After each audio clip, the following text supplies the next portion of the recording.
people's motives. In other words, I'm going to leave you with this. It doesn't matter why somebody hurt you. Why is it doing that? Do you hear me? Yeah. It doesn't matter why somebody hurt you. It doesn't matter why this happened or that happened. Wow. And I'm not trying to belittle the circumstance or situation that happened to you or me, because these are big things for us when we're going through them. But in the great scheme of things, in the eternal view of things, it doesn't matter. Hear me. Why? Because God can still transform a deliberate, mean-spirited situation. Yeah. God can still transform a series of events that took place in your life that were evil. God can still transform your old memories and everything with it into something good. Wow. So good. Which brings me to my very, very last point. And it's not on my notes. Sam, you there? My very, very last point, and that is, God can edit your memory. Praise God. God can edit your memory. So, you know, they've come up with a new thing, at least it's new to me, probably not new to you guys that are doing this in tech. But on your phone, if you have an iPhone and you send a text out on your iPhone, now you can go back and edit your text if you get to it in, 15 or 20 minutes. Yes. Yeah. Anything past 15 minutes or something like that, Something like that. it's there. But if you send a text out to an iPhone, so listen, don't send any mean-spirited text to anybody with an Android or a Google phone. But if it's an Apple, you can send it out and then you can edit that text. And you can say, no, that's not what I meant. You can erase it so that way they can never take a screenshot of it and send it back to you. No, this is what you say. You say, no. It's been edited. Yeah. Here's the great thing. Look at your neighbor and look at their eyes for a second. Look at their eyes. Eyes. You ready? Look at it. Ready? Look. Here's the great thing. Behind those eyes, there is a mass of gray matter. Look at those eyes. It is gray, and it is called your brain. And your brain is so unbelievably made that Steve Jobs and all the other people that have made computing and everything else, they haven't even come close to developing a processor that can process what you can process in milliseconds. And how it keeps every part of your body functioning. All the chemicals, all the stuff that your body creates, everything about your body.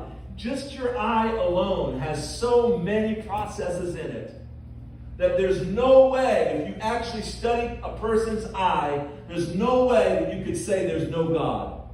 There's no way you can continue to be an atheist and just look and study somebody's eye. Because that would take trillions and trillions of years for evolution to actually replicate. Can't even come close to it. Just an eye. So next time somebody tells you that they're an atheist, say, go get a V8.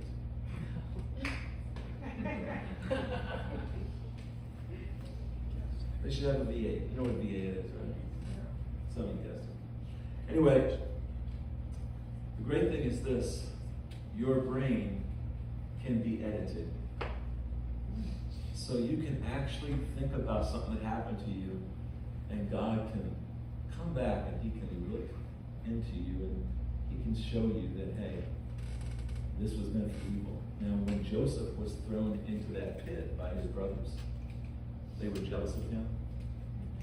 They took his coat of many colors and they put animal blood on it, and ripped it all to pieces and brought it back to their father.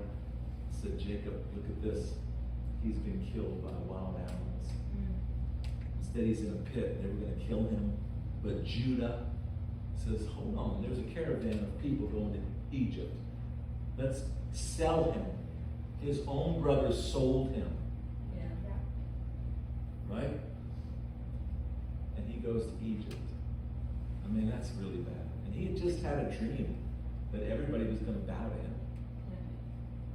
You know, it's kind of like you leave a worship service where, man, you're on top and everything's great, and then you just go out and, man, everything bad starts happening to you. And that's what happened to Joseph.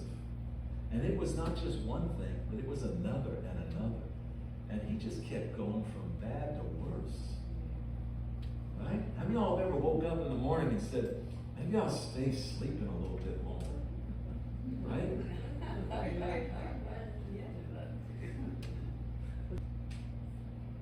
Joseph, it kept going from bad to worse. Finally, he interprets some dreams, one for a baker and one for a butler. The baker gets his head chopped off. So if you're a baker, change to becoming a butler. Baker doesn't make it, but the butler, he gets promoted in the dream, which is exactly what God was doing. And then the famine happens. See, you don't know what's going to happen. You don't know how God is sovereignly positioning you. You don't know the influence that you possess and the power you have. You don't know any of that. But God does. And he knows when to unleash it. He knows when to make it happen. And that's what God is actually doing right now, sometimes in the wait, and you don't see it. Stand at your feet with me. But here's the great thing. Joseph was able to basically say to his brothers, look, if you hadn't done what you did, and if I hadn't gone through what I went through, we would not be here today, and now we're saving the whole known world. And so that's why he was able to say, what you meant for evil, God made good. He could edit his brain. And I want to encourage you, pray for God to give you wisdom and discernment to the bad things that have happened to you, so that he can show you, even in the midst of that evil and in the midst of that bad, he can still make good out of it. And he can do the impossible, right? He can do the beautiful, he can do the miraculous, he can do the lovely. And he can make a bad situation wonderful again. And it's not just for you, but it's for everybody else. Hey, thank you so much for watching this clip. If you want to see the full sermon, please click over here for the link. And remember to like and subscribe. Love you from Rich Valley Church.